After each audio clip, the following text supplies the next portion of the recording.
Evening, everybody. This is Ron Tyler with Emergency Management Associates coming to you live from the crossroads of the West in Salt Lake City, Utah. The time right now is 6:19 p.m. Mountain Standard Time on Saturday, January 8th, 2020. Sorry, we're starting a little bit late. We had a few technical difficulties at the beginning, right before we came on the air, and we've worked those out. Now we're on the air with you live, and we are appreciating having everybody here. Just a second.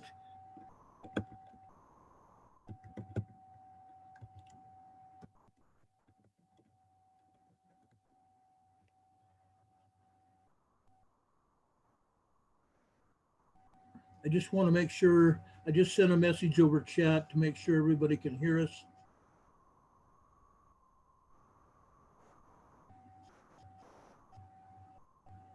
I want to make sure everybody can hear us here.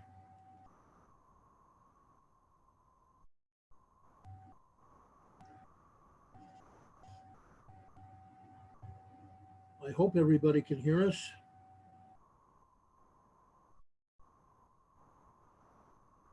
I hope you can. It looks like we're on the air. That's good. That's good. Anyway, welcome to the Emergency Preparedness Show, Emergency Management Associates Preparedness Show. My name is Ron Tyler. I am your host here. We will soon be joined by a guest of ours that we're going to have on our show tonight. His name is Captain Rivera. He's with the Puerto Rican Police Agency, and he's a captain with that agency. And we are going to be welcoming him here very shortly. So we want to tell you about him. Just prior to him coming on the air, let me briefly tell you a little bit of what has been going on today in terms of earthquakes. We have had one earthquake in particular that we're very concerned with right now. This earthquake is over off of the Gorda Ridge and the Blanco Fracture Zone. The Gorda Ridge and the Blanco Fracture Zone. I am going to show you where that is right now. Just bear with me just a quick second here.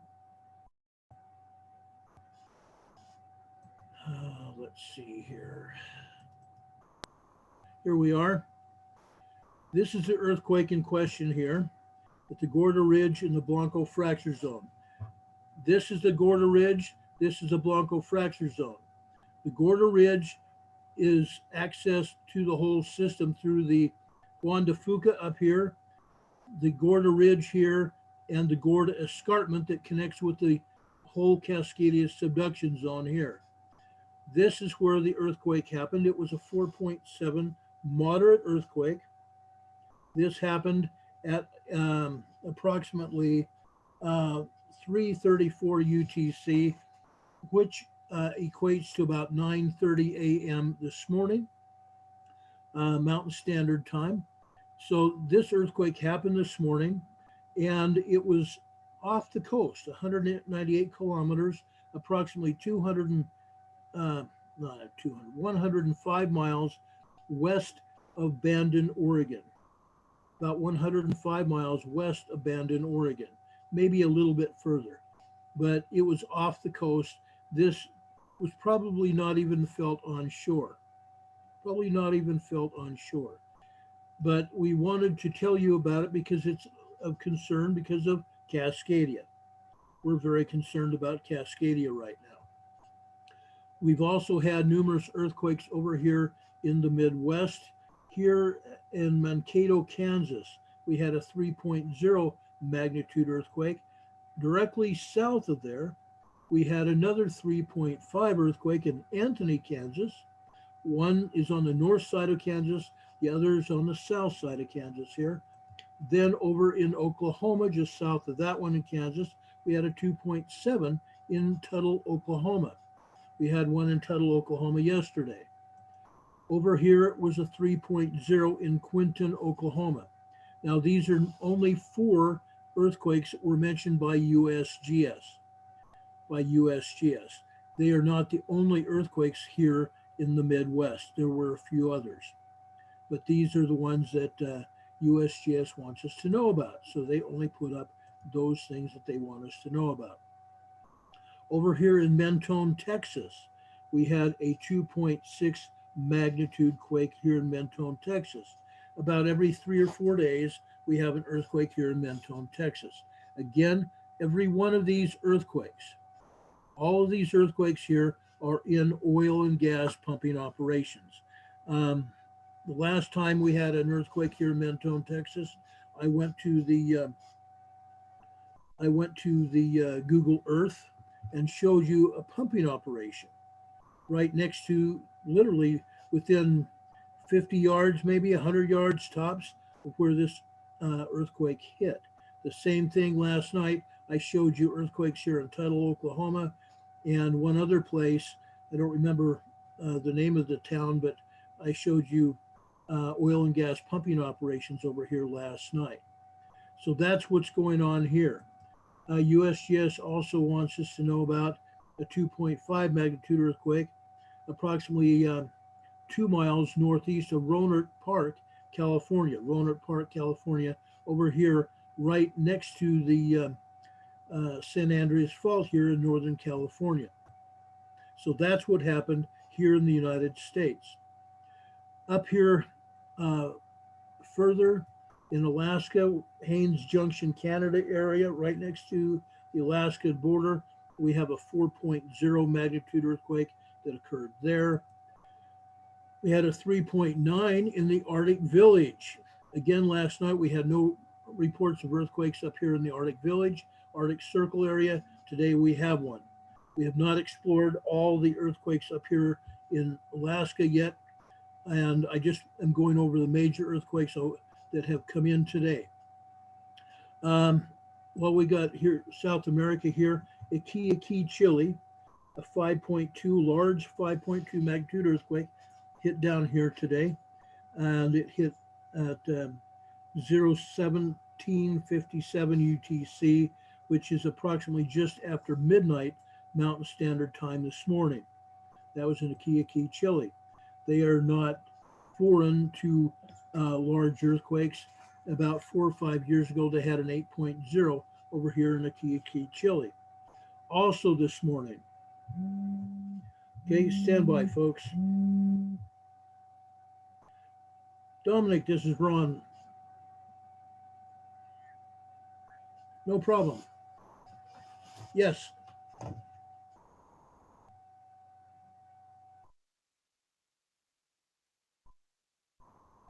Okay.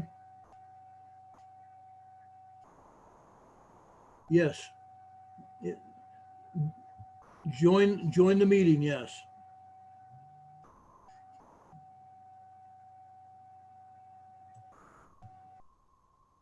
That should, you may have to enter that number that I gave you. 135-809-423.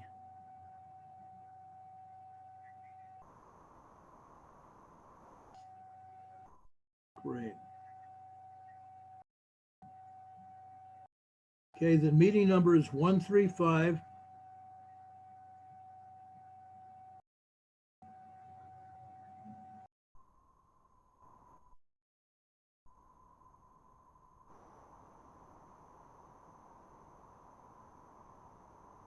Download the app, yeah.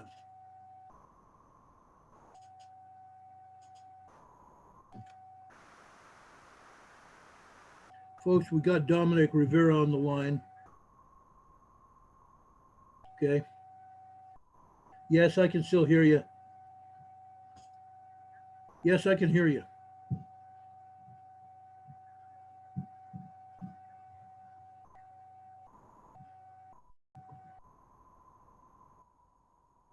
Yeah, we can talk about it when you're on the show here.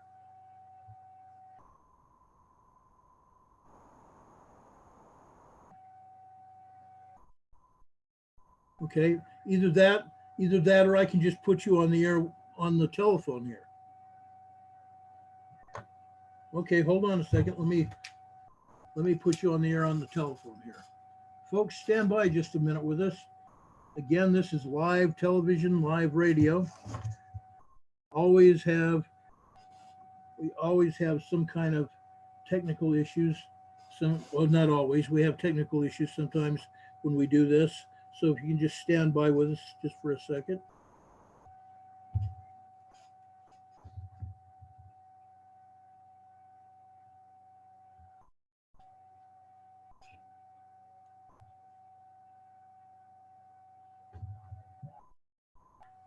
Okay, I think you're on the air with us now.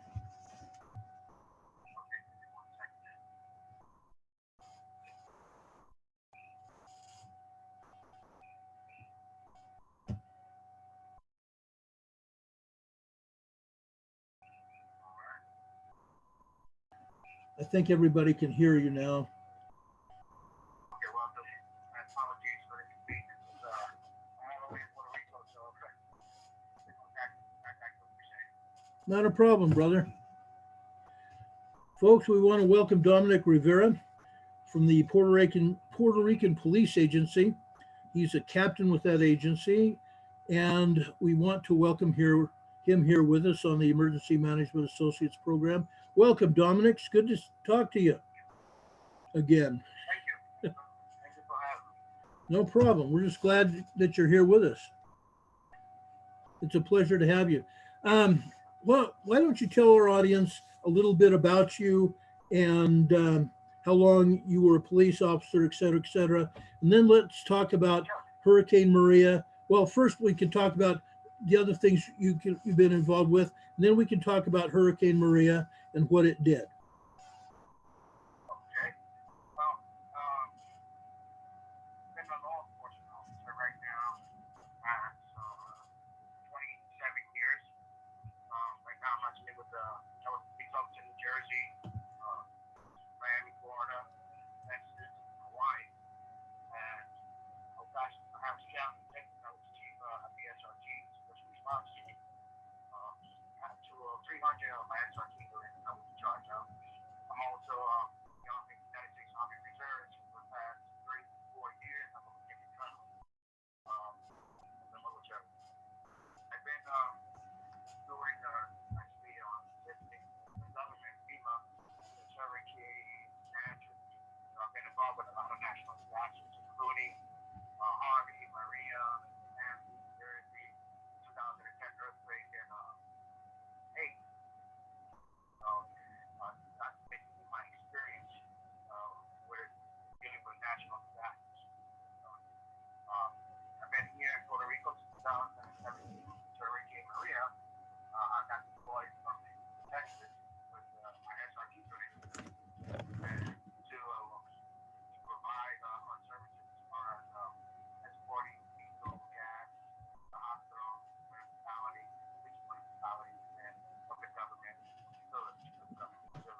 Hey, and now we've been yeah, go ahead. yeah, can you talk a little bit louder? People are having a hard time understanding you. Okay, my apologies. No problem. Let me go back. Like I was mentioning, during Hurricane Maria, I got deployed when you like with my SRT unit. I saw the operation here destroy that. And obviously, there weren't a lot of law enforcement officers. They weren't ready for the national disaster, and so the opportunity to stay here. So that's what I did. Uh, I opened up an agency called Puerto Rico Police Protection Agency with my partner, Mr. Ivan Rodriguez, who's a former retired state police sergeant with 33 service years of service to his right here in Puerto Rico, law enforcement officer. We opened up the agency for it, which will get the name Puerto Rico Police Protection Agency because of our civil background. Okay?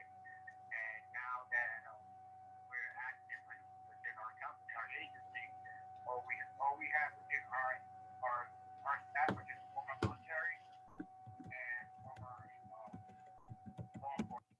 So we have our staff. Right now in our staff, we have a unit of 500 SRT officers here in Puerto Rico, and we're all on standby because the government haven't utilized us for whatever reason because of the funds that are not available. So that's one of the problems that we're having here in Puerto Rico. Now, with that being said, we're trying to do it focus and bring all of my training and my skills that I was able to obtain from my military and law enforcement career to utilize that training here in Puerto Rico. These are the agencies and law enforcement officers that do not have that training. So that's what I'm focusing at right now. Go ahead, I'm sorry. They're still having a lot of trouble hearing you. Wow. Okay, it's because I'm only here having that thing over here where I'm at. We just had another aftershock just right now, by the way. That's probably why we had an aftershock. So, I'm here. yeah, give me a minute. We have an aftershock. They just had an aftershock down there in Puerto Rico. Now, folks, let me go over here. Let me go over here. He just left the phone. I think he's probably going to try to bring us up on his portable internet device. But I'm going to try to show you where he is at.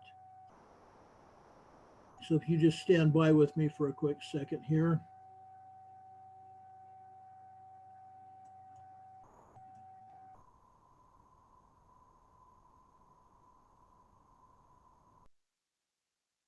All right. I'm going to zoom in here on Puerto Rico area, and I'll show you where Dominic is at here. He's right here where you see all these earthquakes here.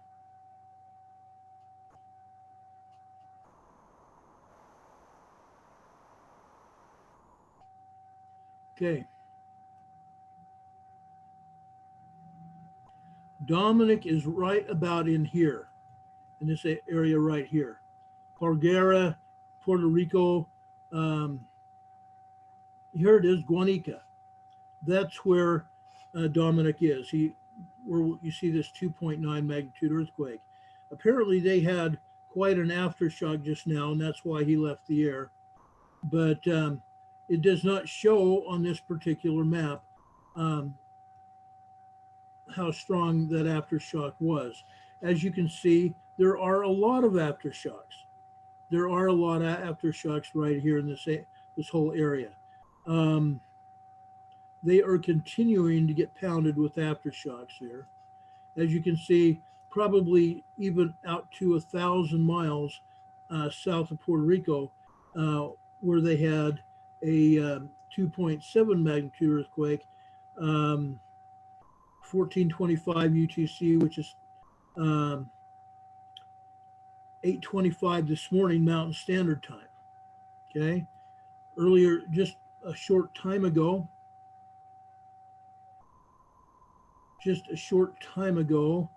approximately 5 5:56 p.m. Mountain Standard Time. They had a 2.5, approximately 50 miles offshore.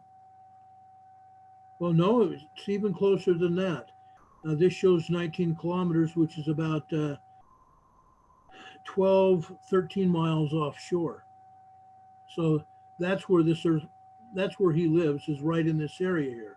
So apparently they just had another aftershock, and I'm hoping Dominic is able to come back and visit with us and tell us about this, because he's got a lot of information about the earthquakes that happened, and he's got a lot of other information about the earthquakes that continue to happen and that happened 2 months ago, back in the end of December. So I'm hoping we can get him back. He's great with information. He's got a ton of information for us. But while I'm showing you this map, I just showed you all the earthquakes that are happening down here. Notice that there are no earthquakes up here in the northwestern part of Puerto Rico today. No aftershocks from last August 6.3 that hit over here after, well, at the same time Hurricane Maria was hitting Puerto Rico here, the exact same time that that earthquake happened. So that's what happened today down in Puerto Rico, and it sounds like it's still happening. Over here in Jamaica, north of Jamaica, northwest of Jamaica, we had a 4.0 moderate aftershock from the 7.7 magnitude earthquake that hit here just a few weeks ago. This is one of the first earth or aftershocks we've had in the last week or so. Just have not seen any, which is surprising, because look at all the earthquakes that have been hitting Puerto Rico. And yet this earthquake here was a 7.7, not an 8.0 and 8.4. It still should show a lot of aftershocks, and they're just not reporting it. They're not reporting it. Let's go look at what the EMSC says that they have there. Let's go look at the EMSC here. Stand by and I'll bring it up for you.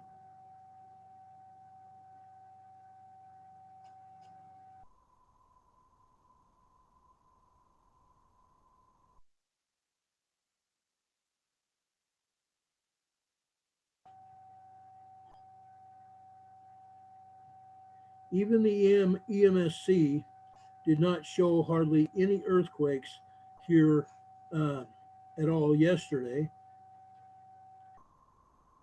And yes, they are showing that 4.0 over here on the Cayman Ridge. They are showing us that. But let's go back over here to Puerto Rico and see if they're going to show us anything that's new right now.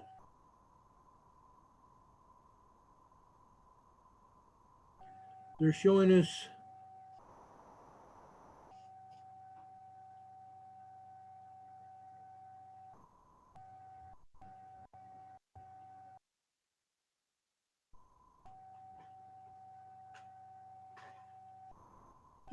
a few earthquakes, if you can see them here. I'll go through these earthquakes with you. Over here in that cluster,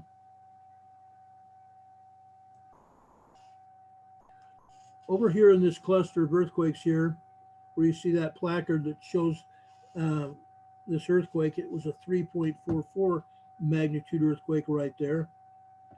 We've had numerous other earthquakes here.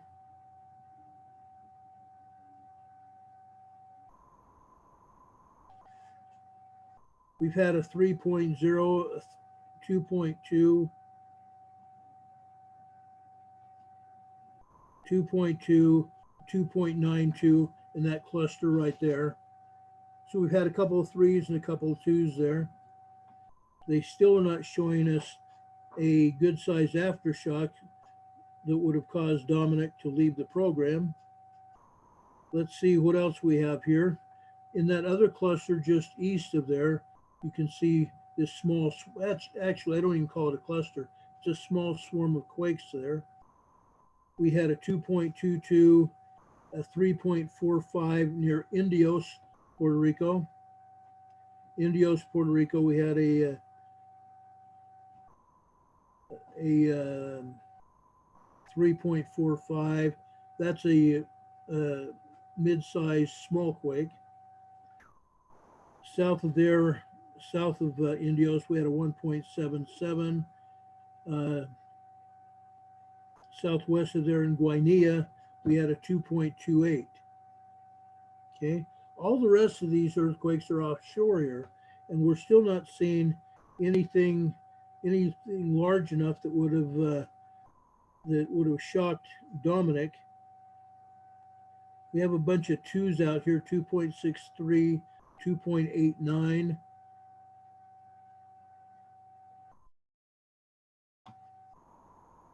And down here in this small swarm down here further offshore, we had 2.48, 2.26, 3.42, 3.16, 3.89, 3.28, 3.95, almost a 4 there.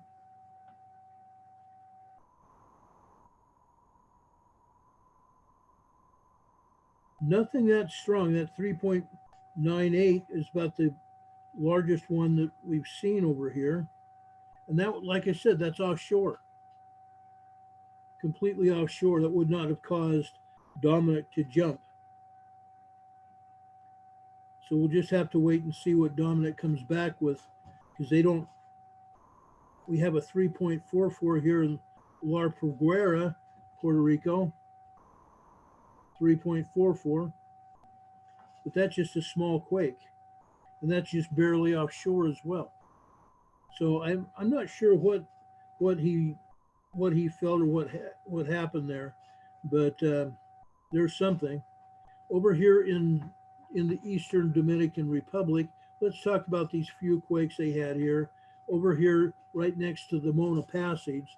The Mona Passage is this waterway between Puerto Rico here and the Dominican Republic. Over here in that Mona Passage area, we had a 2.9, but east or west of there, in this small cluster of quakes on the Dominican Republic, we had a 3.2, a 2.9, a 2.70 south of there in the water, and a 2.9 up on the coast there. So nothing really considerable in the Dominican Republic, just minor incidents. Nothing else on the Dominican Republic, nothing in Haiti, not a thing. All we've had is that 4.0 north of Jamaica. North of Jamaica there. Costa Rica, South Costa Rica, offshore, we had a 3.5. I'm sorry, there it is, a 3.5 there. But anyway, that's what's going on down there. Over in southern Mexico, we've got like probably close to 80 earthquakes.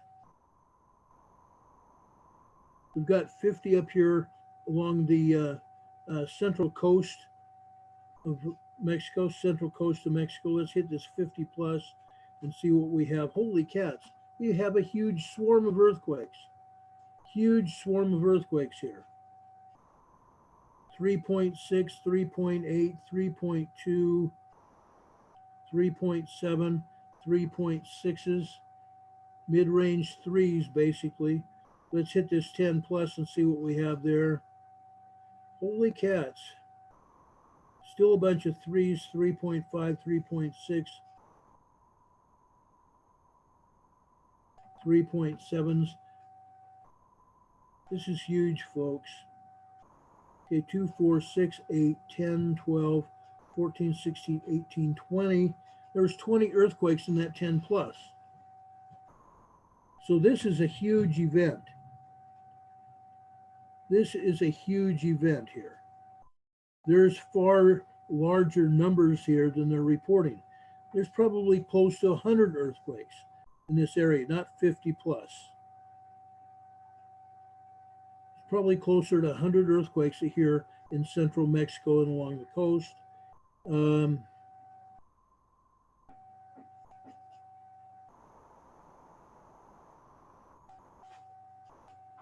Puerto Vallarta, just north of Puerto Vallarta, we've got a 3.8.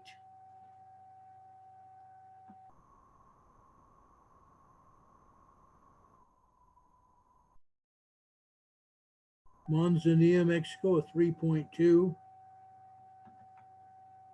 And then off the coast, far off the coast, probably about 50 miles off the coast, well, 139 miles. It says 139 miles. We have a 3.9 on the fracture zone out there, out in the Pacific there. But they have a lot more than 70 plus earthquakes here.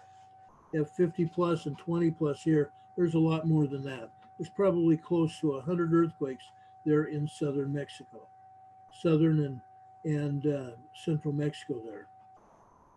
They got hit big time today. They got hit big time. As I told you about Oklahoma, we have a lot more earthquakes than USGS was telling us about. They showed us 4. We've got 2, 4, 6, 8 earthquakes there. One in Kansas, Mankato was a 3.0. Anthony, Kansas, 3.5. Fairview, Oklahoma, we have a 4.3 or 3.43. Oh, darn it.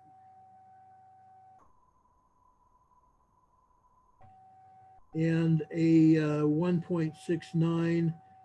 Tuttle, Oklahoma, 2.73. Quinton, Oklahoma, a 3.02. And then we have one other one out here. And this one happens to be in Van Buren, Missouri, at the north end of the New Madrid. We have a 2.4. Van Buren, Missouri, a 2.4 up at the north end of the New Madrid Fault. You can see the fault area. Let me get my pen here. I had a pen right here. Right here at the north end of New Madrid, Van Buren, Missouri here. Okay, you can actually see where this goes. This is the Missouri River here, but you can see the fault area.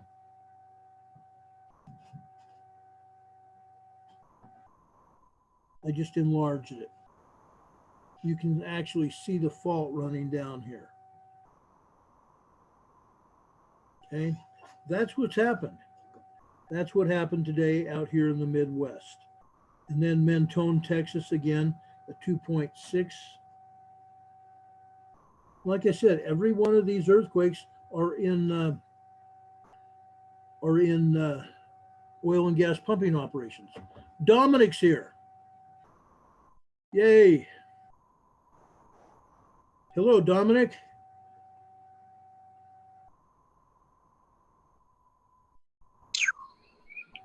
Hey, there you are. Hello. I'm so sorry. We just had another aftershock. Do you know how big that aftershock was?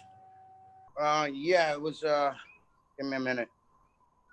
It was it's 3.9. 3.9. That's a good sized quake. Yeah, it is. But I'm telling you, these aftershocks that we get here, and I'm in central Puerto Rico. Right. I'm not in. I'm about an hour away from Ponce. Right. And that's the reason we feel it. We're not that far per se. So my apologies to you and your fans. No problem. No problem. So anyway, let's start. Why don't you tell us a little bit about you so they can hear you this time? Okay. Well, I'll start from the beginning. Okay. Good. And my apologies to the audience and fans. My name is Captain Rivera. I've been in the Army right now for almost 34 years. I'm a lieutenant colonel, and I'm in the reserves, and I'm also former law enforcement in New Jersey, Florida, Texas, and Hawaii. And between my military and law enforcement career, uh, I was able to be a part of the national disaster teams within the department and the military. I've been involved with the National Disasters and First Responders unit since Hurricane Andrew. That was my first activity. I go all the way from Hurricane Andrew, Sandy, Katrina, Harvey, and Maria. Okay. During Hurricane Maria, when I was residing in Texas, I was the chief of the SRT division for Harris County. It's another private agency. And we got deployed here to Florida. I mean, to Puerto Rico, my apologies.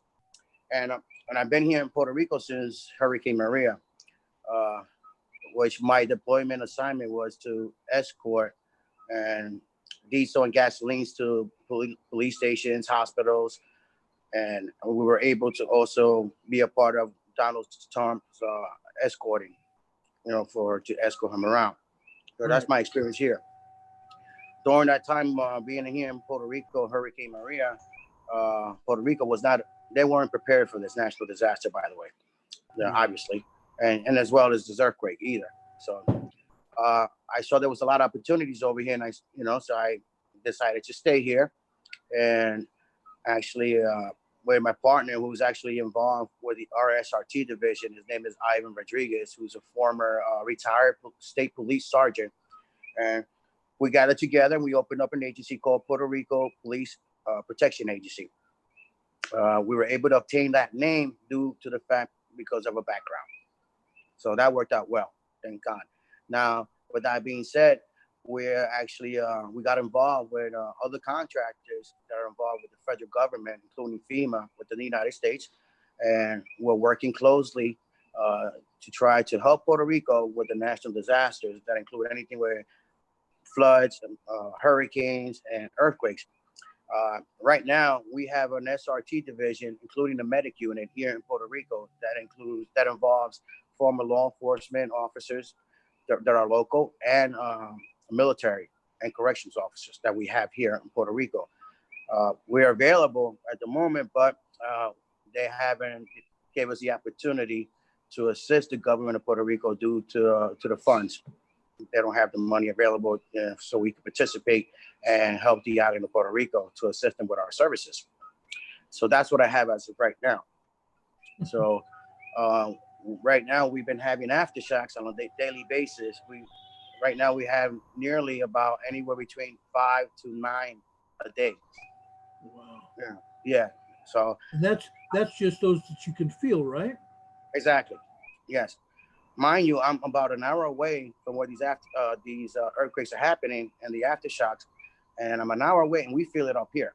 So with yesterday when I was there in Ponce, I was able to experience a 3.1 earthquake, and that felt kind of big. That was big for 3.1. Yeah. Wow. So it's a lot of this.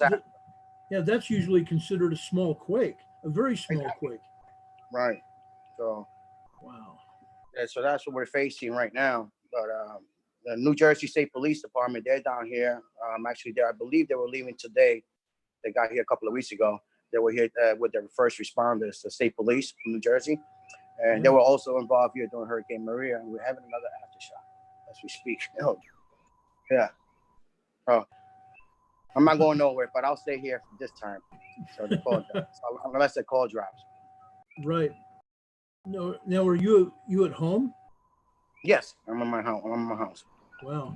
How is your house faring with all those earthquakes? We're facing right behind me. I have a damaged cracked wall behind me, so I have that. My foundation of the house came apart, Wow. And so because our house is on stools, right? So we have, and this has been up for now about 21 years. So we have some of them are cracked. The foundation, the side came apart. The sidewalk is separated from the house.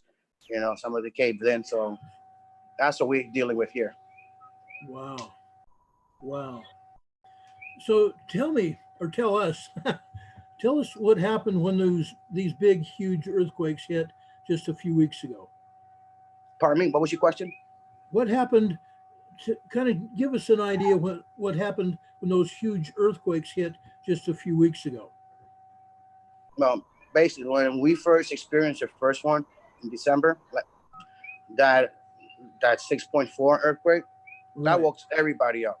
I mean, that's my first experience, by the way. Mind you, that when that took place, I mean, we had the electricity went out. We had no water, no electricity. The bank system, everything crashed. We had nothing for a few days, and it was just horrible because the transportation was just horrible. There was no gas because there was no electricity. Some of these gas stations, kind of old. They don't have a backup system, so they couldn't pump any gas. So it crippled us for a few days. It really did, just like Hurricane Maria, but it crippled us Wow. for a few days. So Now, it was a bad experience. what did they do to restore the power this time? What happened? What they did was because, can you hear me? Yes. Okay. The power company here is so old and it's not up to date per se. It's rusted. A lot of these power plants they're not functioning the right way, the way they're supposed to be. They should be in compliance, but they're not. Right. Because everything's political here in Puerto Rico, obviously. So they had to reach out to outside companies.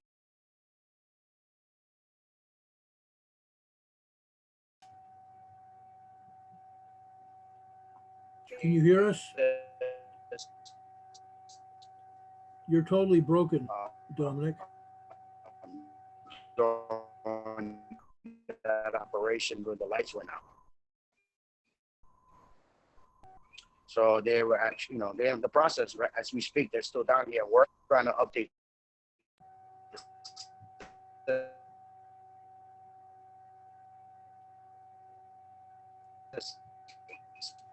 You're totally broken now. We can't hear you at all.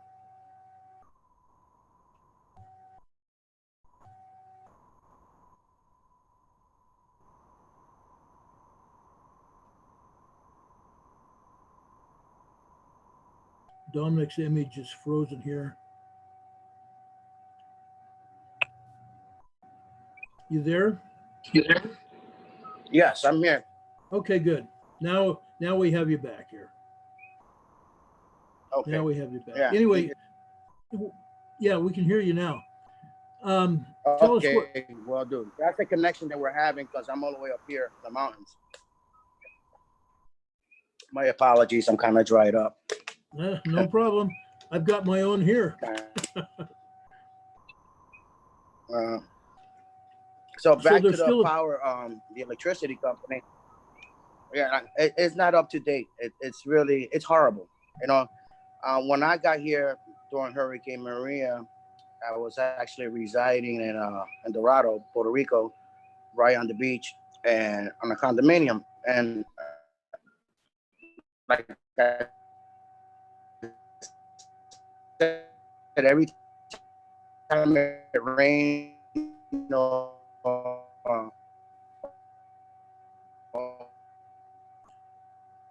you're totally broken again. We're not hearing you.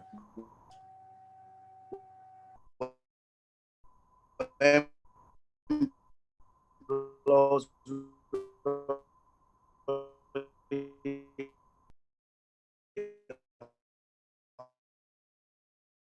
hard and it goes off. It turns off completely. Yeah, Can you hear me now? A little bit. Okay. Okay, here, I think now you're better. Yes. So they're still having problems restoring power then? Yes, there is a town. I don't recall what's the name. They haven't had electricity since Hurricane Maria. Wow. Yes. So that's been since August last year. Exactly. Yeah. So wow. Yeah, like I said, I mean, I'm ashamed of saying this, but it's just everything's political here, and it's just the government per se.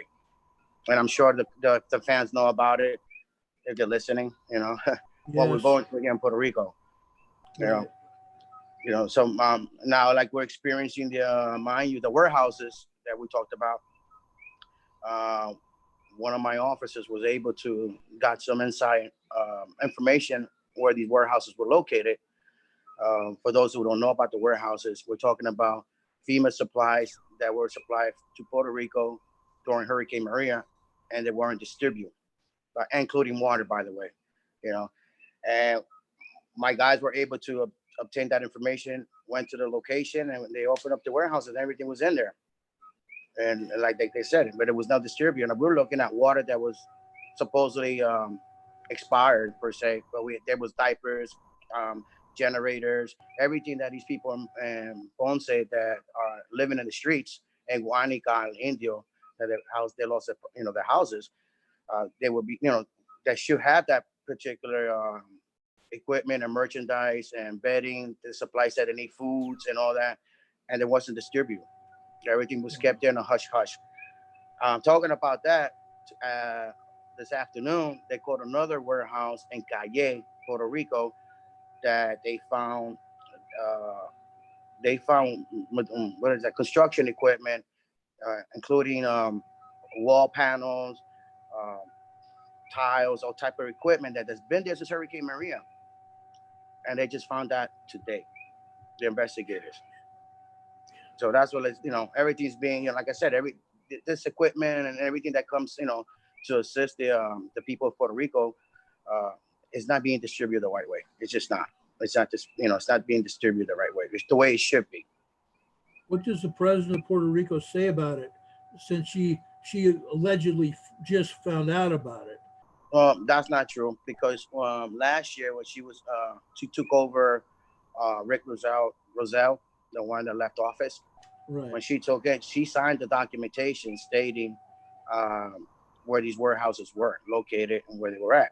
So she lied about it in public, obviously, and when they came all about, again, there was resources inside her agency that leaked out the information and exposed the documentation that she signed, indicating she knew about where these warehouses were and where everything was at. So obviously, she had to admit that she had knowledge. What is going to happen with all that equipment and all those supplies now? But right now, the Puerto Rico National Guard and FEMA are actually in their hands-on with the equipment and all that merchandise that we're able to retrieve again. And now they're actually they're giving it to the people that are in need right now. So everything's being handed out right now as we speak. But that's being taken care of through FEMA and the Puerto Rico National Guard. So now they did an inventory of everything that they had, and they were able to separate everything that expired, and they kept the good things that were available to give out to the public that were in need. So that's what we're at.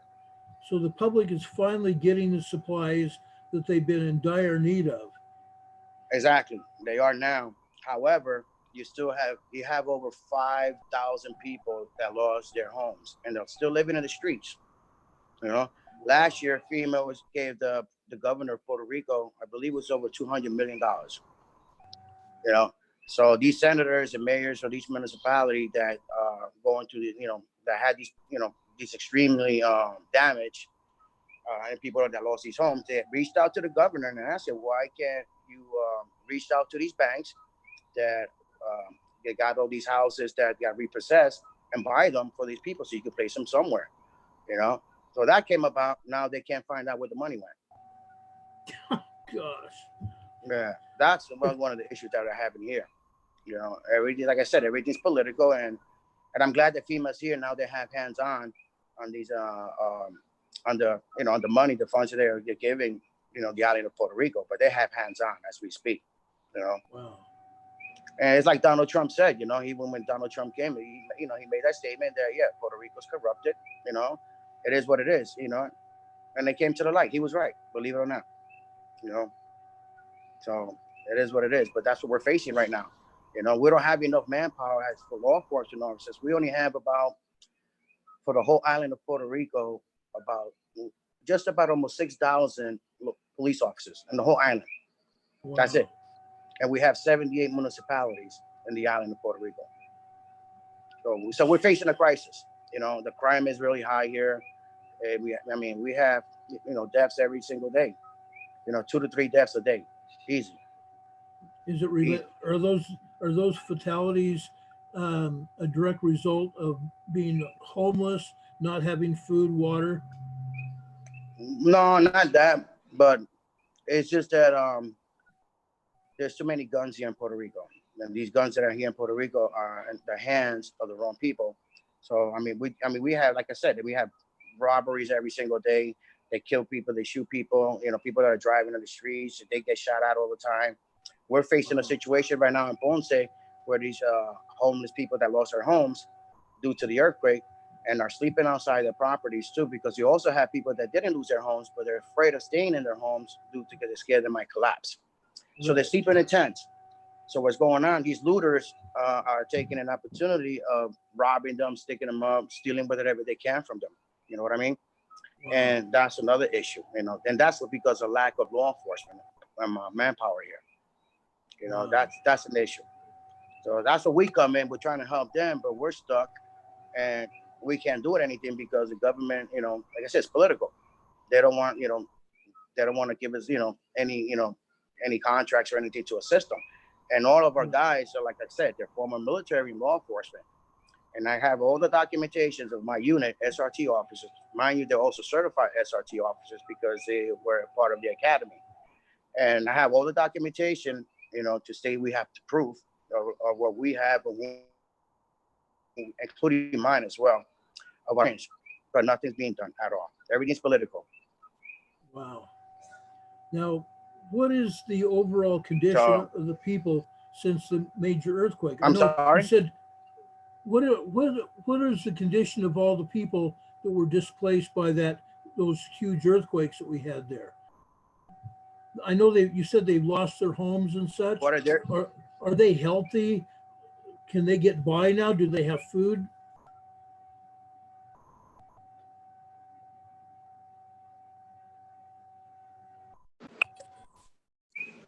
Yeah, hello? Yes, we hear you.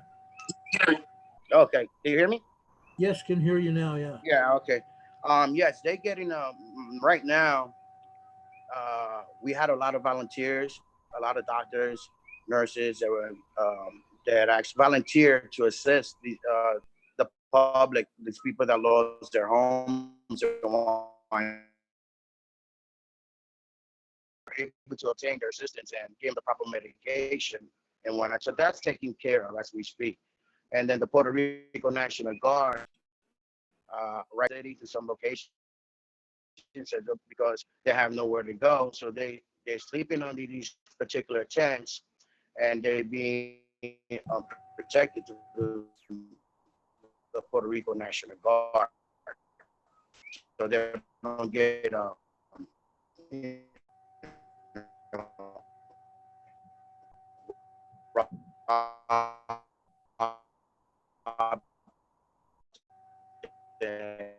You're totally broken, Dominic. And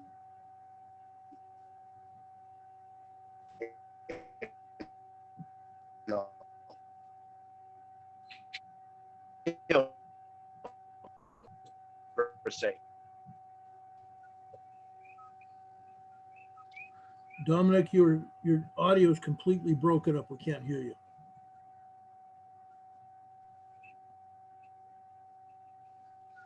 The audio.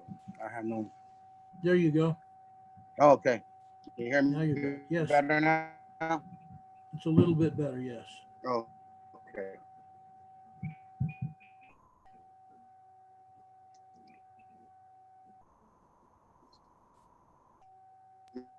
We can see you, but we can't hear you. This is a connection here where we're at.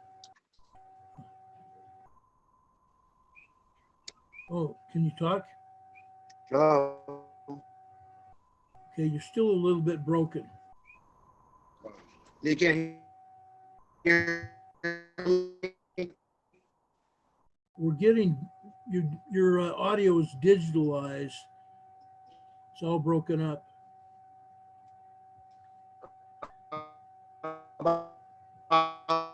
No. You're completely broken up.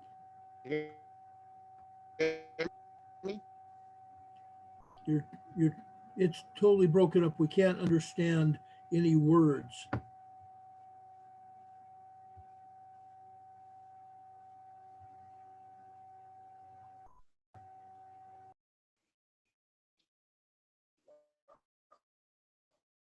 Dominic was telling us about the people living in home or living outside their homes and in tents. The Puerto Rican National Guard was trying to help protect them I from these saw. gangs and looters.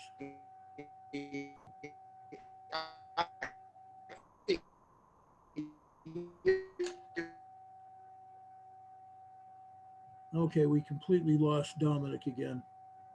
Darn it. Yeah, I have a feeling he's being censored. I believe he's on Verizon phone network there. He's got an iPhone, as was apparent. But Dominic was telling us that the people that were displaced from their homes after the 6.4 and 8.0 magnitude, well, 6.4 was really an 8.4, and then the 6.0 that was really an 8.0, knocked out phone service, knocked out electricity, not crumbled homes. Some homes became very unlivable. Um, these people are now living in tents with the Puerto Rican National Guard trying to protect them from these looters, these gangs that are literally going through the areas and killing people and stealing, looting, that kind of thing. It's a real terrible situation there in Puerto Rico. One of their national monuments down there near what I believe they call it Guinea, it was an arch similar to the Arches National Park in Utah that you see. Great big huge pieces of rock that you can walk through the area. It's huge cleared area beneath that rock.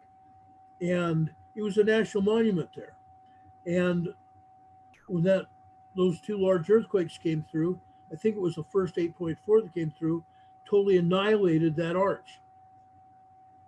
Totally annihilated that arch. I wish I had the pictures um, somewhere in my compilation of pictures. I have pictures of that arch that is no more. But just, it's simply terrible. It really is terrible. But Dominic is good people. I had a chance to interview him about a week or a week and a half ago, and he told me the whole story, and it was completely amazing, folks. Completely amazing, everything that he had to go through, and what his family, and his fellow officers have gone through, um, what the people of Puerto Rico have gone through um, since Hurricane Maria, and since the earthquake. And Dominic and his partners have been through hell and back trying to help people. And he told me the whole story. We talked for a good hour or so, and it was quite telling of everything that those good people had to go through. Just completely amazing. I tried finding that information here. Let me try one more time. Try another way. See if I saved those pictures. I think I probably saved those pictures.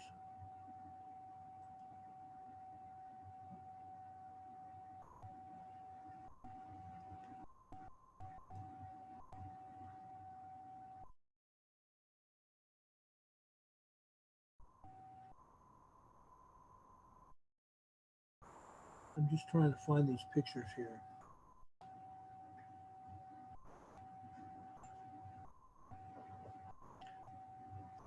I thought I saved these pictures.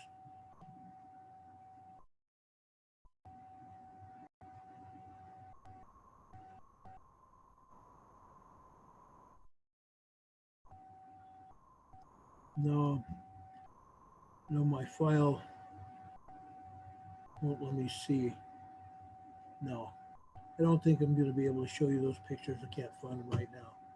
But he and his partners, his family, and the other residents there in Puerto Rico have been literally through hell and back, um, trying to survive, and work through this whole misery of earthquakes and the hurricanes that have been through that. Hurricane Maria was just one of many hurricanes that have devastated that area, and it's just a sad state of affairs. It really is.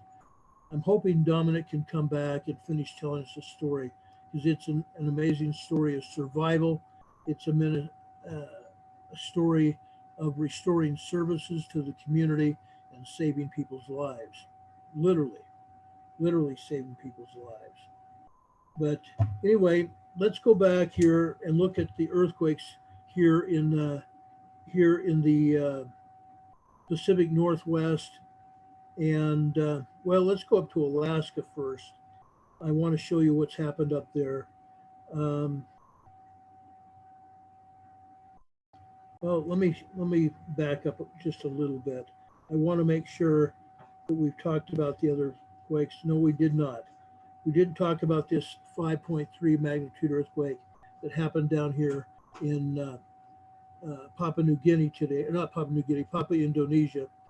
We had a 5.3 magnitude quake here, down here. Let me see if there's any other large quakes that we need to talk about.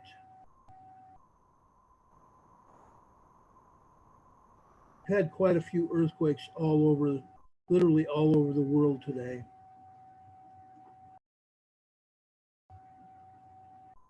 We showed you the earthquakes over in South America, over in Central America, that area. I think we'll just go over to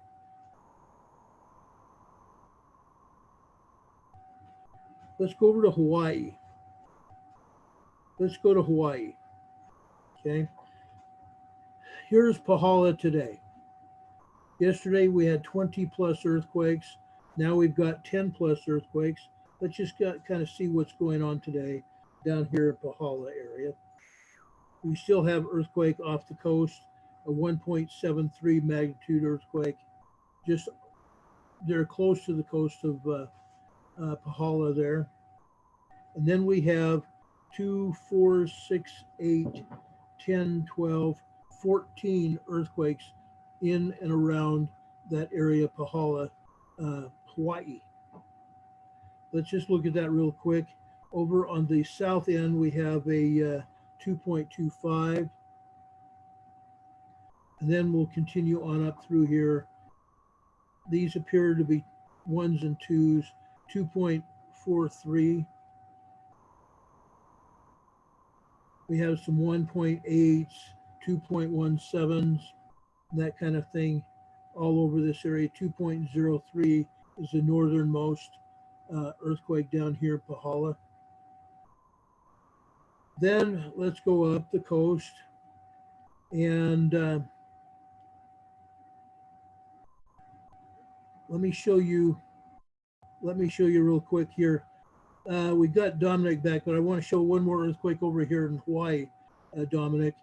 Over here near Kilauea, just southeast of Kilauea. We had another small earthquake over here today. This was a 2.65 magnitude earthquake just on the northeast rim of the Kilauea volcano. Wild thing. Dominic, welcome back.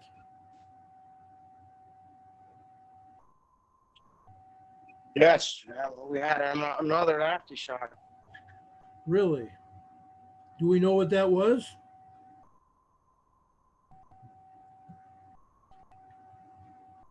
Actually, here in my system, it was in Huanica. How big an Huanica, earthquake which is was? the east side of the island. Wow. How big was it?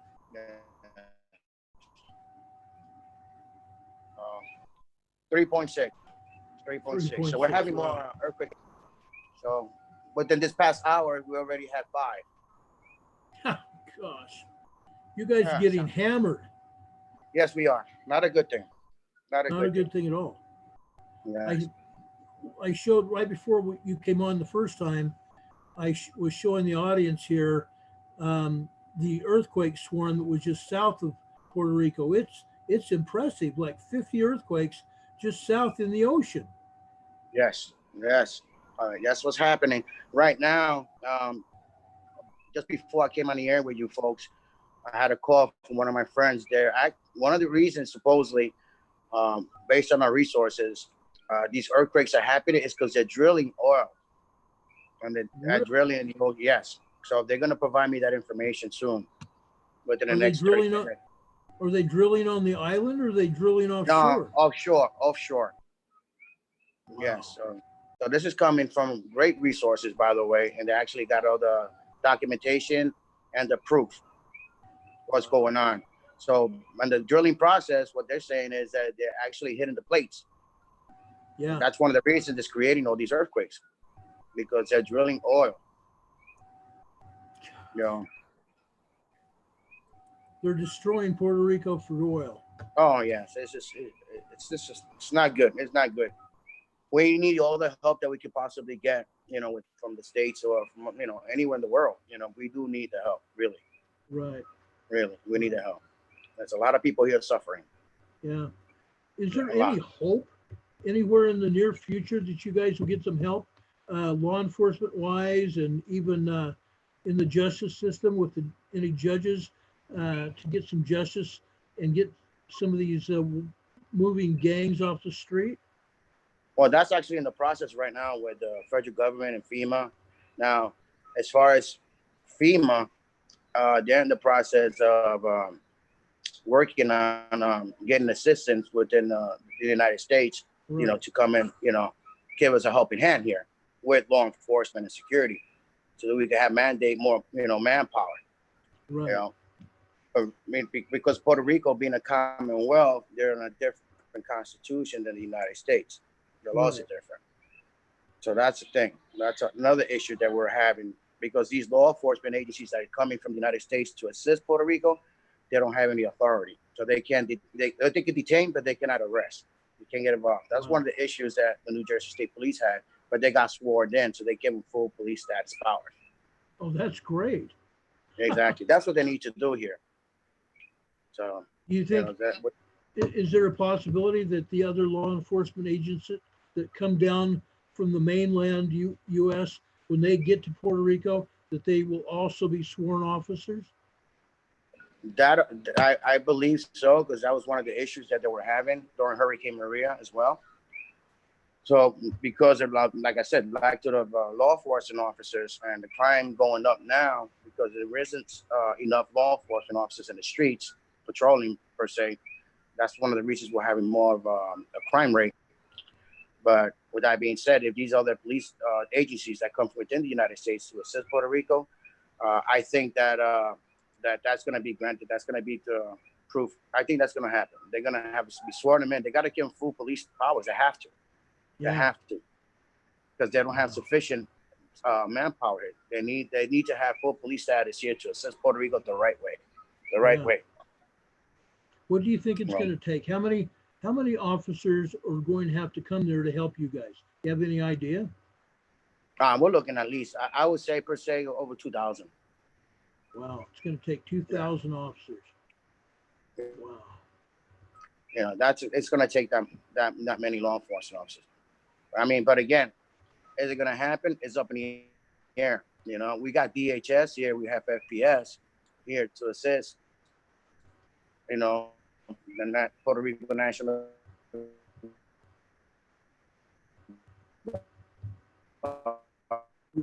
We lost your audio again. Here, New Jersey State Police. I just believe they'll leave.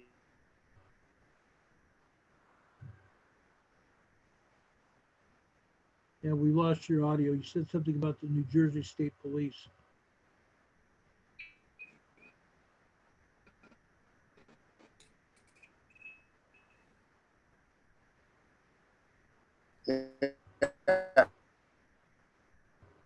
And we just lost Dominic again.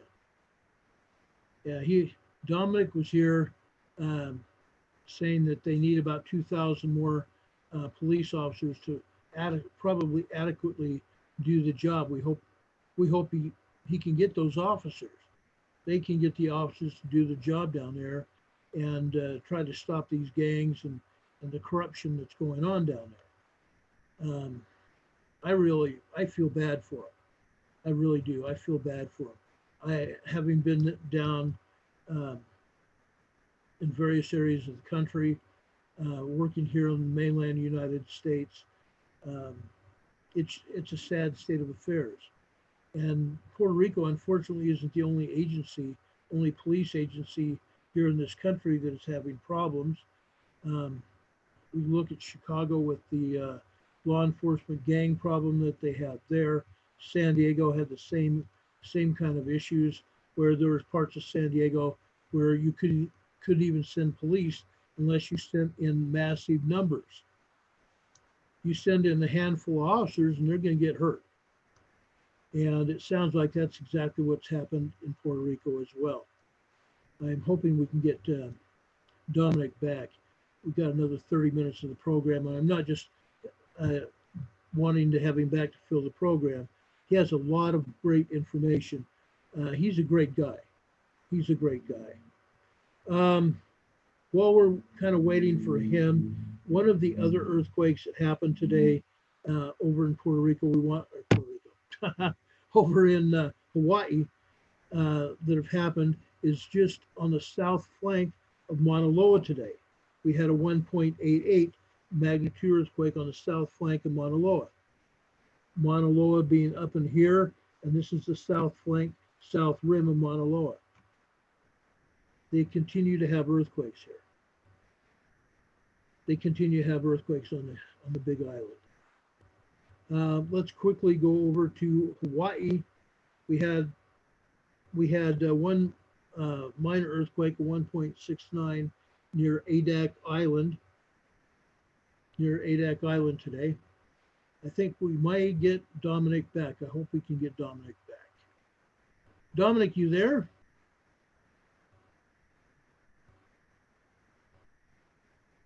Hey, Dominic.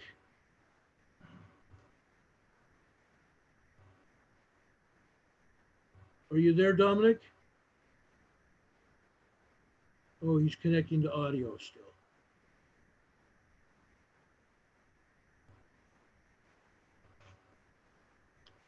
Are you back?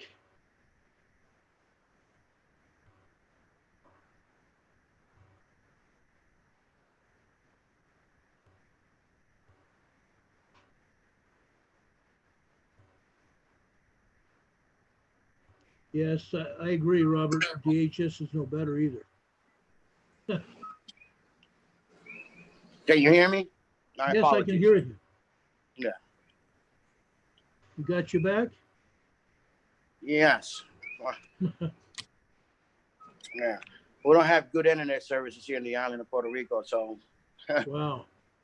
it is what it is. But yeah, we try to work with what we have. Yeah, I agree. I'm just glad that we were able to have you on tonight and learn a bit more of what exactly is going on there in Puerto Rico. And honestly, I'm going to contact the people that I know and see if we can get you some help down there. Yes, that'll be very helpful. I appreciate that. I mean, even your fans or the public, you could reach out to us and, so we, help the island of Puerto Rico because we need manpower. We need manpower and everything that we can need. We really need manpower here. Yeah. Who would we contact over there once we find somebody or find agencies and manpower for you? Who would we contact over there to get needed services for you guys? You guys can reach out to me. Oh, cool. Yes, you can reach out to me. I believe you got my information, correct? Yes, I've got your information. Absolutely. Right. So you can reach out to me. And like I said, we're right now, next week, I have a meeting with 8 different senators from 8 different municipalities who are gonna try to hire us, and so we could do work with them together in the streets and assist them with law enforcement. Oh, that's so that's great. what I'm dealing with. Yes, right now. So that's one of the other ways that we'll be able to get in to help these municipalities. So I reached out to them, including the emergency management as well. So we have we're going to get together with the senators, the mayors, and the emergency management with each municipality to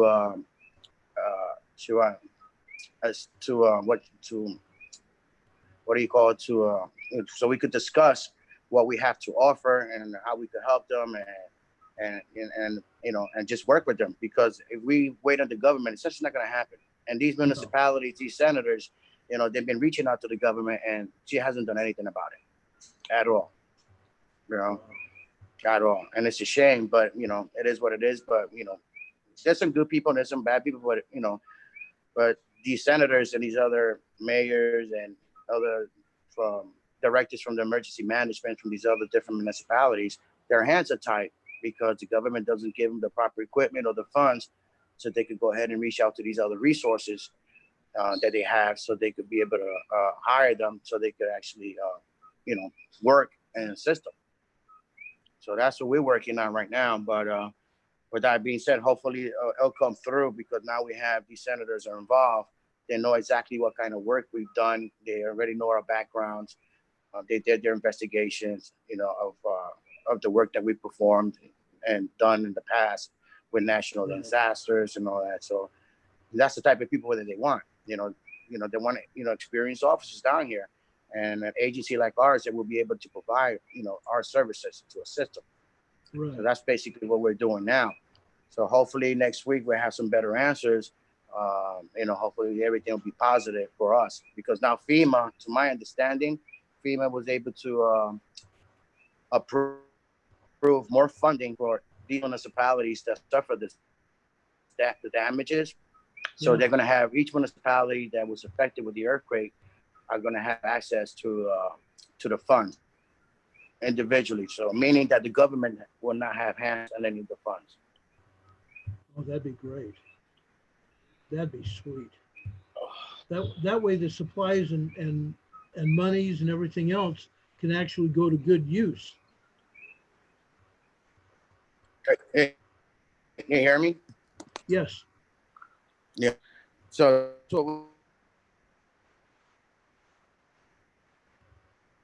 we just lost your audio again.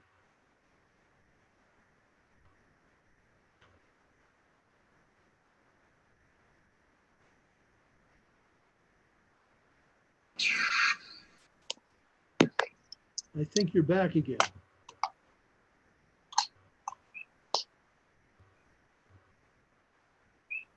Dominic?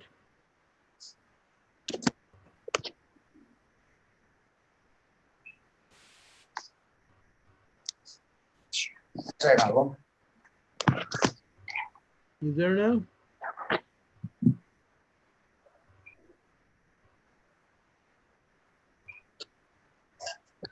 Yes, I'm here. Can you hear me? Yes, I can hear you now. We can hear you now. So basically, based on this, we're waiting to see what's going to happen with the meeting with the senators next week, and seeing where we stand with our systems here in Puerto Rico. The only thing that we're having an issue with, Ron, is that, like I said, it's very political here in the island of Puerto Rico. So they have other security agencies that do not have the qualifications, don't have the proper training, and they are being awarded these particular assignments. Wow. Yes, because they get kickbacks. They get kickbacks. That's the whole thing. Wow. Things are really screwed up. That's one of the issues that, you know, that we're having here in the island of Puerto Rico is corruption within the government itself. You know, the infrastructure the government has.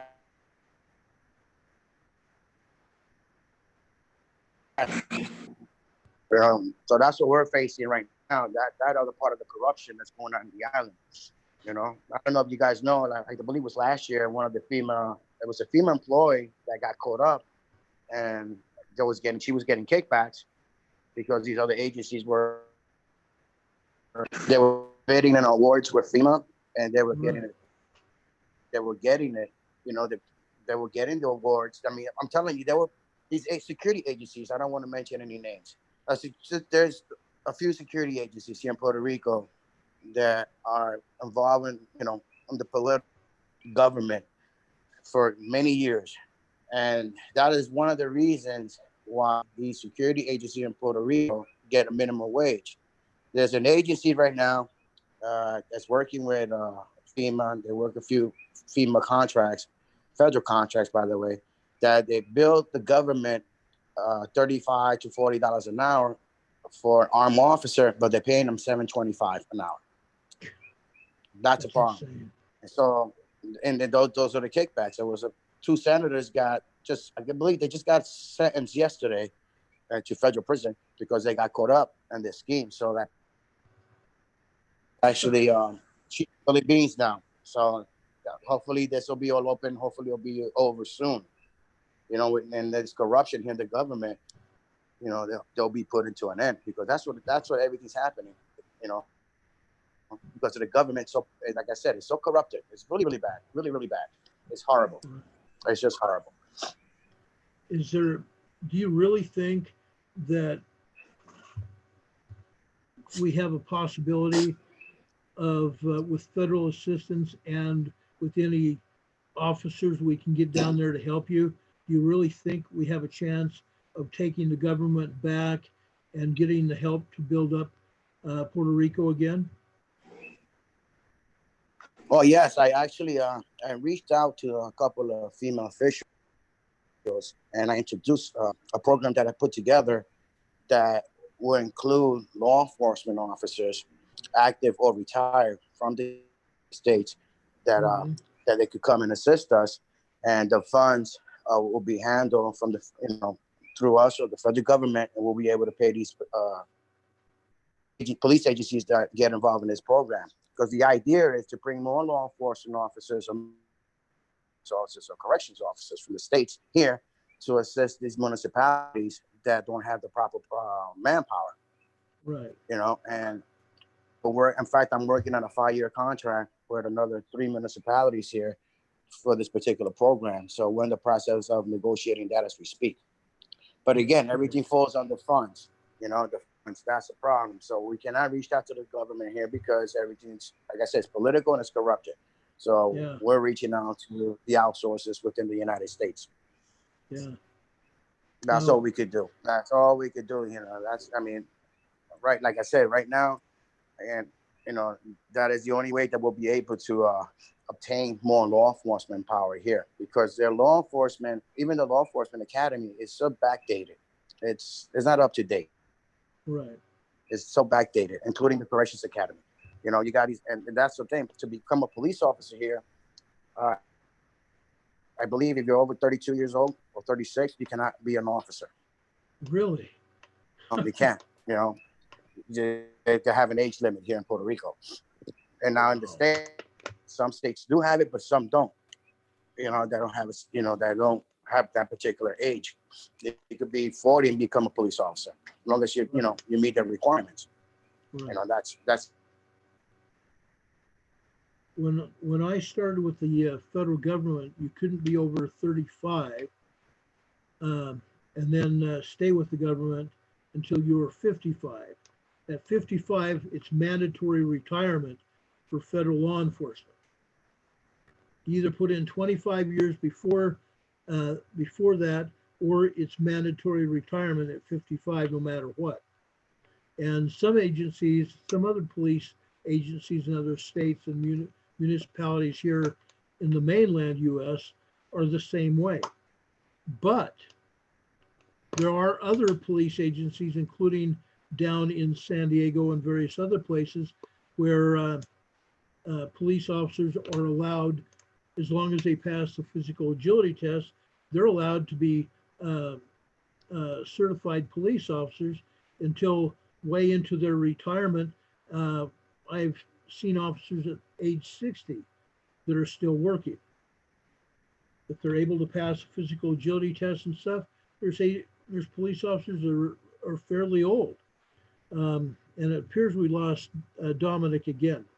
That's really too bad. I was hoping we'd have a complete show with him, but we're not going to probably be able to get Dominic back in time. But we do know that Puerto Rico does need help. Those of you that could possibly offer assistance to the Republic of Puerto Rico down there, you can get hold of me and or have the people get hold of me, and I will give them Dominic's information, and they can get hold of Dominic directly and speak with him about assisting Puerto Rico with providing law enforcement services, and even supplies, emergency supplies that those people still so desperately need. Having worked in law enforcement before, worked with various agencies, I know the corruption. I know it exists. I've seen it. It's sad. And it's all levels of government. It's at all levels of government. And in fact, I heard today, just today, that if you're over GS 15, you're worthless. You're worthless. If you're over a GS 15, you're one, getting paid way too much, and two, you're completely worthless because you're caught up into the politics and you're not doing your darn job. You're not doing your darn job. It was like our police chief of my department when I first got there. He was corrupt as hell. He was bad. And we finally got rid of him, but it took an act of Congress to get rid of him. But anyway, Dominic is coming back, at least. I'm back. Yeah. I promise to you and your fans and your viewers, next time I'll have a better receptionist. No I'll problem. arrange it where I go to the metropolitan area over there, get bad internet service. That's great. Yeah. That's great. Well, like I was just yeah, I'm sorry. Go ahead. I was just telling everybody that if they have any way of getting you guys help down there, to have the people contact me, and I will in turn put them in contact with you, so Right. you guys can get some help down there, whether it be law enforcement service or emergency and disaster aid and stuff. We'll work with you to make that happen. Oh, that'll be great. That'll be great. Like I said, and like I mentioned before, we're trying right now as we speak. Right now, we're actually trying to get like more manpower. And I mean, right now within the states, right now I have about almost 2,000 former law enforcement, military police, and corrections officers that are willing to come down to Puerto Rico to assist us. You know, but like again, our hands are tied because the government doesn't want to give us the actual funds, so we could bring the SRT team to come and assist the island of Puerto Rico, because they picked a particular age. Like I said, it's corrupted. The system it fell apart. You know, it's all political, and they just choose their favorite agencies here in Puerto Rico because, like I said, they get kickbacks. We don't do that, obviously, but that's what's going on, by the way. You know. Yeah. I don't know if you look in the news. I'll get you some information pertaining what's going on, so you can show your viewers exactly what the government is doing here and how they're operating and who's involved. Right. It's horrible. It's just horrible, and it's affecting a lot of people here on the island, by the way. Oh, I'm sure it is. You know, and it's also affecting me as well because I'm not used to this, but it's just horrible. It's really bad, you know. Like I said, even the cops over here in Puerto Rico, they're only getting paid. A police officer gets paid like $8 to $9 an hour. Gosh. That's how horrible it is. And if they want to retire, they got to pull in 40 years to retire, not 20, 40. Yeah. So that's how bad. I was mad. They threw me out when I had hit 24 years. The government did, because Obama pulled the plug on federal funding for law enforcement, and myself and 11 other officers went bye-bye, got rid of us. Wow, that's bad. I mean, I have officers right now in the States that are actually they put themselves in the police academy as a self-sponsor. They sponsor themselves, and also some other police officers that are willing to come and get a lateral to Puerto Rico, but Puerto Rico doesn't recognize the lateral system from the States. No kidding. No. That's what I did. I went through and paid for my own academy Right. because I knew how good I was going to be, and I knew once I went through the academy that someone would pick me up, and they did. Right. You know, Wow. so I mean, like I said, okay, the police system here is backdated. They need to upgrade the whole departments here in Puerto Rico. And I'm also including the equipment, by the way. Some of mhm. these guys, some police officers that are working, they like, give a good example. I know a few cops right now, as we speak, that they don't even have an updated vest. Wow. The vest that they got to buy over 10 years ago, and they're still working with that. They don't give them any new equipment. And some of these police officers that drive, they're on the road. If their unit breaks down, either they fix it or they walk. That's how bad it is over here. They got to come out of their own pocket to fix their own patrol car. Right? It's horrible. Yeah. I mean, thanks to the New Jersey State Police, New Jersey's finest, of course, during Hurricane Maria, when they came down to assist Puerto Rico during that disaster to the island of Puerto Rico, to the police department. And that was a beautiful thing that they did. They donated the vehicles that they brought down from New Jersey after this the disaster assignment was up, and they were leaving. They donated 20 of their state police vehicles to the island of Puerto Rico. That's great. Yeah, That's awesome.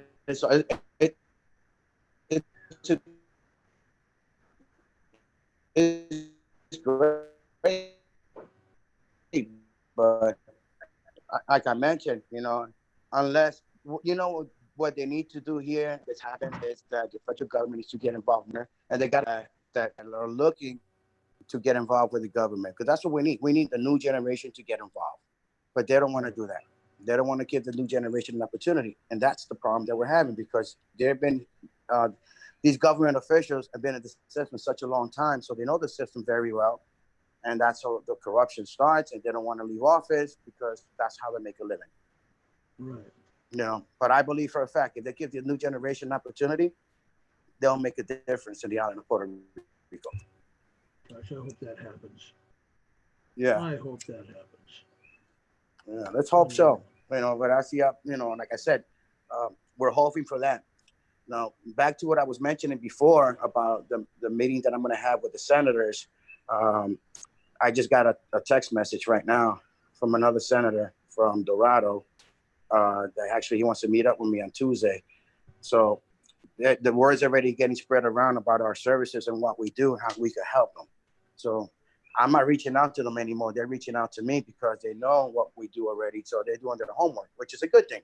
So maybe the governor of Puerto Rico, Wanda Vasquez, will be able to actually listen to what we need to say, what type of service we have available, and how we could, provide, help the island of Puerto Rico and give us that opportunity, because there isn't no other services like the ones we were providing here in the island of Puerto Rico. I introduced the system to a couple of mayors back about 2 years ago, and they were interested. In fact, I live in the central island of Puerto Rico, which is Orocovis, Puerto Rico, and I met with the mayor Orocovis, and I met with the commissioner of police of the municipality, and they gave me the opportunity to introduce our services and what I had to offer them, and they love the idea. But it falls back to the governor, because their hands are tied. The governor doesn't want to do anything. But now everything's changing, hopefully because of the fund situation. Now FEMA, like I mentioned before, FEMA is giving the funds to the municipalities that actually suffered this disaster. And it's a lot. Let me tell you, it is a lot. It is a lot. It is a shame that, and like I mentioned, it's a shame. I'm Puerto Rican, but I was born in Puerto Rico, but raised in the States. Right. And the stuff that I'm seeing here, it's just a shame. I'm telling you, it's such a shame, because there's a lot of people that are in need, with housing, medical and all that, and they don't even give them the opportunity. They try to apply for government assistance, and they get denied. They just get denied because The government assistance program here also is corrupted. Oh gosh. Yeah, it's It also just doesn't corrupted. stop. No, yeah, it's so corrupted because you have in the system itself here, and I could witness to this, and I'll tell anybody anytime, you know, because I'm including my family, as well that actually live here in Puerto Rico because I have family that live here as well. They tried to apply for assistance, from to get government assistance. Some of them got denied for whatever. We were trying to find out why they got denied, knowing that they do qualify for government assistance. Now, there's other people that don't need government assistance, but they get awarded government assistance because it's political. And that's a shame. That's what they do. Now, there's other people that they get granted government assistance and they give them the government assistance. There's families that got 5, 6, kids in their family. You know what? You know how much they give them for 5, 6 kids per month? They give that family $135 for 6 kids. That's it, and $14 in cash. That's what they get. Yeah, that's what where's the money going? That's what we're trying to reach, and we don't have more than 3 million people here in the island of Puerto Rico. I can tell you that much. There's less That's than a that. lot of people. Exactly. And the U.S. government, I believe they gave I believe was over $100 million for government assistance. Where's the money at? Yeah. Where's the money at? And that's the problem. That the money situation here is just horrible because it's the rich are getting richer and the poor gets poorer. Right. And we, That's like I mentioned, we got all these price gougers here too, because every time there's a disaster, like the first earthquake that we had in December, we had no electricity. There was no, if you didn't have any cash, you couldn't obtain, you couldn't purchase anything. Luckily, my wife and I had cash, and we were trying to purchase some items in the store, and the prices went up. A gallon of milk, $6. A half a gallon, I'm talking about, by the way. A small can of tomato sauce that was only for $2. It's bad, and I experienced that also during Hurricane Maria when we got here. I got a case of water for $100. Believe that? Yeah, a sandwich, a drink, a pop, and a bag of chips for $25. Oh, gee, Merry Christmas. That's how horrible it got. That's what they do here. And again, they're getting away with it because lack of law enforcement power. That's the reason why. And they take advantage of the people. That's what's going on. That's what it falls under, because all these other business owners, that's what they do. Right. Unless the government doesn't take hands on here, this is not going to change. Yeah. And it's a shame of saying it's a beautiful island, and Puerto Rico being in such a big debt, I don't know how many billions of dollars, it's just horrible, unless the government itself comes in here and remove everybody, take over the island, it's not going to get any better. It's just going to get worse. Right. It's going to get worse. Well, I'm going to tell you this right now. I'm going to do whatever I can to help. I'm going to reach out to people that, not just in our audience, in our show, but I'm going to reach out to people that I know, politically and otherwise, and see what we can do to get you guys some help. I'm going to put those people in contact with you and see what we can do to really make a difference. Man, I truly appreciate you, and I appreciate the fact that you had me on there and gave me the opportunity to express myself. And I also want to apologize to you and your fans and the viewers because of the internet services that we have. I was getting disconnected, so I apologize on that behalf as well. But if every viewer that you have, all the fans that are listening to this, please, we need your help. We need your help. We need, like I said, these people, we need beds, we need food, we need batteries, baby food, diapers. We need all that type of stuff. And we want to make sure that the government does not get hands on that. If anybody can help us out, please reach. Let me know if they can help us out with that. Please let me know so we could arrange this with a FEMA or DHS at the ports, so we could distribute this the right way, the way that has to be distributed. And that also will include the senators and mayor upon any containers that arise. We're actually going to have present. They will be there as well, because I'm going to have this on TV, by the way. I have a channel WAPA, which the news channel, WAPA, and Telemundo here as well. So they know exactly what we're trying to do.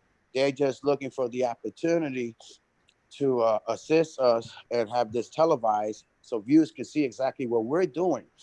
And I'm also including other agencies that I cannot expose their names as of right now, that they actually subcontract us as well.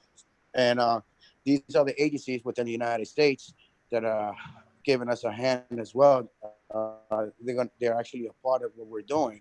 So we're working hand to hand. So I'm talking about agencies that are in the private sector that are also involved with the federal government. And, we met, we talked, and, they want to help us. But again, it comes down to the government here in Puerto Rico. Right. It comes down to the government. Well, we're going to try to get you some help. Yeah, I truly appreciate it. Once again, my apologies on my behalf.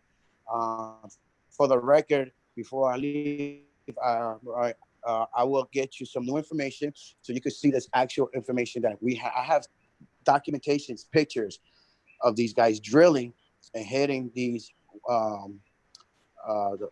the plates, and the government doesn't want to do anything. They're drilling. That's what they're doing. That's another reason why we're having earthquakes, because they're drilling. And this is coming from the resources that run that department, which when we get off the air, I'll talk to you more in detail about that. Yeah. And then you can expose it to them.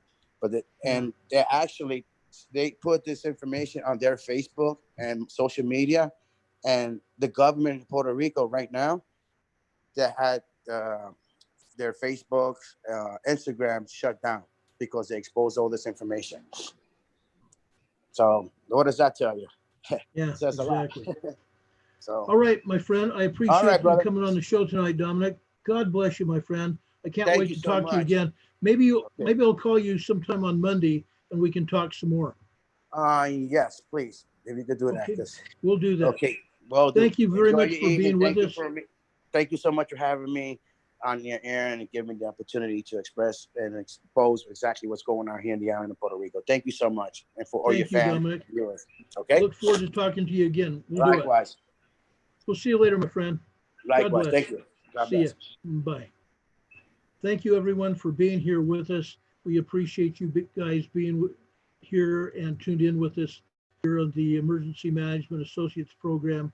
We want to thank you folks for tuning in tonight and being with us and listening to Dominic Rivera, the captain of the Puerto Rican Police Agency.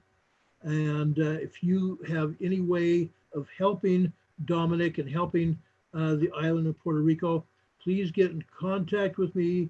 You can contact us through our Emergency Management Associates at gmail.com. Also the EMA show at freedomrevolutionnetwork.com is my email address here on the network.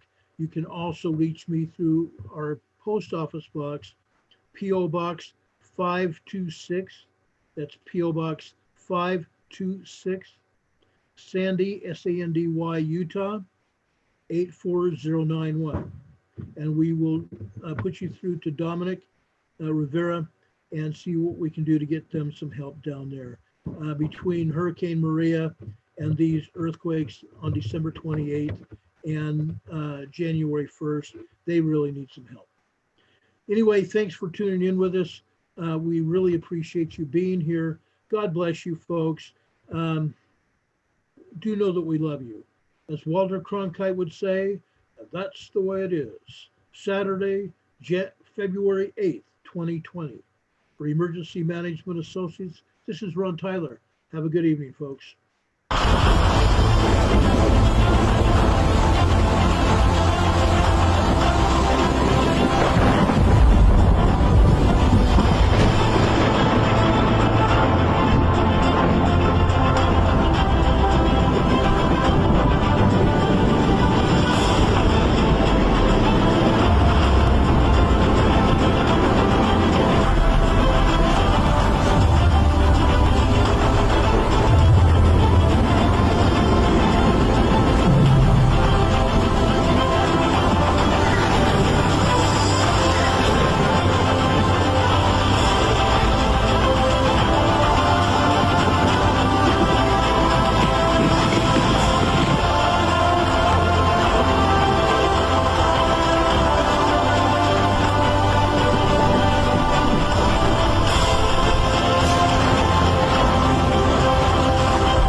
night, everybody.